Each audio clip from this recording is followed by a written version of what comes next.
बिस्मिल्लाहिर्रहमानिर्रहीम। आज हम आपको एक दिलचस्प वाक़या बताने जा रहे हैं जो हज़रत उमर फ़ारूक और ईरान के बादशाह यज़्दगर्द के दरमियान पेश आया। इस वाक़ये से हमें ये सबक मिलता है कि असल अज़मत दौलत, महल और फ़ौज से नहीं बल्कि ईमान और इंसाफ से मिलती है।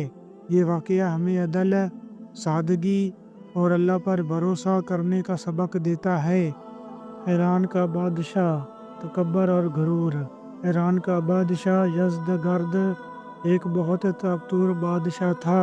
इसके पास बड़े बड़े महल, खजाने, फौज और सोने चांदी के बर्तन थे।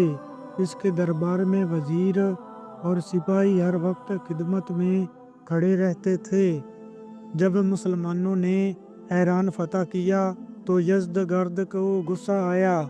इसने गुरूर में आकर हज़रत उमर को खत लिखने का इरादा किया ताकि अपनी ताकत और दौलत का दिखावा कर सके। ईरान के बादशाह का खत। ईरान के बादशाह ने हज़रत उमर के लिए खत लिखा। ये उमर, तुम लोग गरीब, फ़कीर और भूखे हो। तुम्हारे पास ना खाने के लिए कुछ है, ना पहनने के लिए अच्छे कपड़े। मेरे पास सोना, चांदी, खजाने और बड़ी फौज है। तुम लोग हमसे क्या लड़ोगे? बादशाह ने ये खत तकब्बर और गुरूर के साथ भेजा। हज़रत उमर फ़ारूक का जवाब। जब हज़रत उमर ने ये खत पढ़ा तो आप मुस्कुरा दिए। आपने जवाब में लिखा, हम वो लोग हैं जो दुनिया की दौलत के पीछे नहीं भागते। हमें अल्लाह पर यकीन है। हम ना सोने से डरते हैं, ना फौजों से।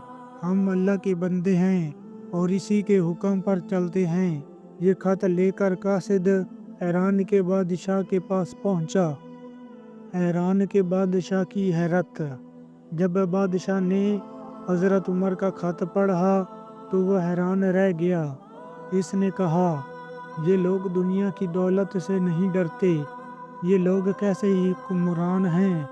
बादशाह ने अपने कासदों से कहा कि मदीना जाकर हज़रत उमर को देखो कि वो कैसे रहते हैं।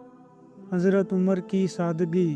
कासिद मदीना पहुँचे और सोचा कि हज़रत उमर किसी महल में होंगे, लेकिन इन्होंने हज़रत उमर को ज़मीन पर सोते देखा। ना कोई महल, ना कोई खादिम, ना कोई फौज। ये देख कर कासदों ने कहा, ऐसा हुक्मरान जो ज़मीन पर सोता है, इसे कोई शिकस्त नहीं दे सकता। हज़रत उमर की सादगी और इंसाफ। हज़रत उमर ना महल में रहते थे, ना खादमों को साथ रखते थे। आप सादा कपड़े पहनते, आम खाना खाते और कभी कभी मस्जिद में सो जाते। आपने हमें सादगी और इंसाफ का सबक दिया। आप अवाम के मिसाइल सुनते, इनके दुख दर्द को समझते और मदद करते। यज़्दगर्द का आखिरकार फैसला। जब बादशाह ने हज़रत उमर की सादगी और अदल का हाल सुना तो वो हैरान और परेशान हो गया। इसने कहा, ये लोग तो दुनिया की दौलत को कुछ भी नहीं समझते। आखिरी फैसला ये किया कि वो ईरान छोड़कर दूर किसी इलाके में भाग गया। इसने सोचा कि मुसलमानों के साथ लड़ाई करना बेकार है। सबक। हमें क्या सीखना चाहिए? इस वाक़ये से हमें कई अहम सबक मिलते हैं। दौलत, महल और फौज इंसान को बड़ा नहीं बनाते। बड़ा वो होता है जो अल्लाह से डरता है और सादगी इख्तियार करता है। ऐसा हुक्मरान जो ज़मीन पर सोता है, इसे कोई नहीं हरा सकता।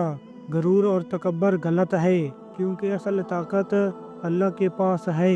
हमें अपने बच्चों को सादगी और इंसाफ का सबक देना चाहिए। नतीजा। असल अज़मत ईमान और इंसाफ में है, ना कि दौलत और ताकत में। जो अल्लाह पर भरोसा और सादगी इख्तियार करे वही कामयाब होता है। अल्लाह हमें अपनी हदायत दे और हमें सादगी और अदल की राह पर चलने की तौफीक दे। आमीन।